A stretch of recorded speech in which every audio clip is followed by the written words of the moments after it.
Mas pinaigting pa ng administrasyon ni Pangulong Ferdinand R. Marcos Jr. ang hakbang para mapadami ang turista sa Pilipinas na makakatulong sa paglago ng ekonomiya.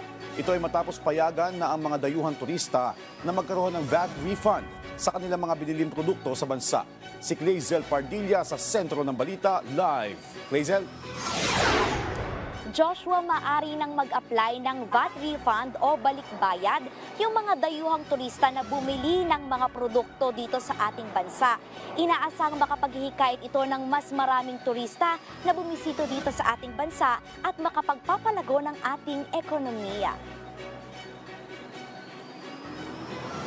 Kasunod ang pagsasabatas ni Pangulong Ferdinand R. Marcos Jr. ng VAT Refund for Non-Residents Tourists Act noong December 2024, maaari na ngayong mag-apply ang mga dayuhang turista ng balikbayad mula sa mga produktong binili nila.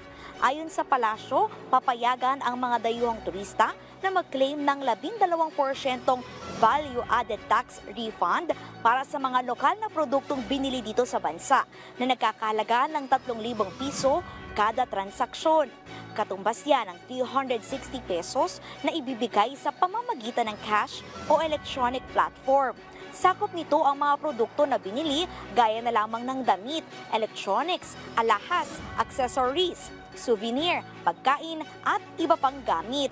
Pero dapat galing ito sa mga accredited na tindahan at ibabiyahe palabas ng bansa sa loob ng 60 araw mula nang binili. Layo ng administrasyon ni Pangulong Marcos na makapagpahikayat ng mas maraming turista sa ating bansa. May mga ibang bansa na po na ito din po ang kanilang ginagawa para makapang-akit ng mga turista. So ito po ay isang paraan lamang po para mas marami pong turista ang pumunta sa ating bansa at ito din po ay makakapag-inganya rin po na bumili ng mga produkto dito sa ating bansa.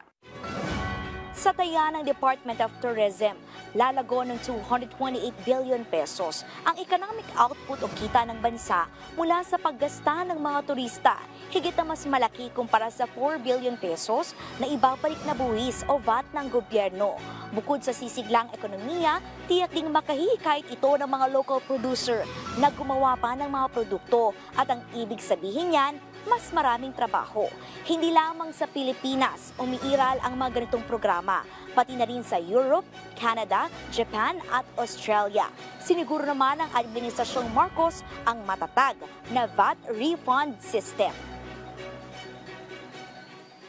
Dapat yung mga accredited na tindahan lamang po ang mag-i-issue ng mga resibo para po hindi po tayo maloko ng mga nagpapanggap ng mga turista, nagpapanggap ng mga bumili ng mga produkto mula sa Pilipinas. Joshua, maaring i-claim itong mga VAT refund sa mga accredited na store at mga VAT refund operator. Kailangan lamang syempre ipakita yung resibo at dalhin yung kanilang foreign passport. Yan ang muna ang pinakahuling balita mula rito sa Malacanang. Balik sa'yo, Joshua. Maraming salamat, Clazel Pardilla.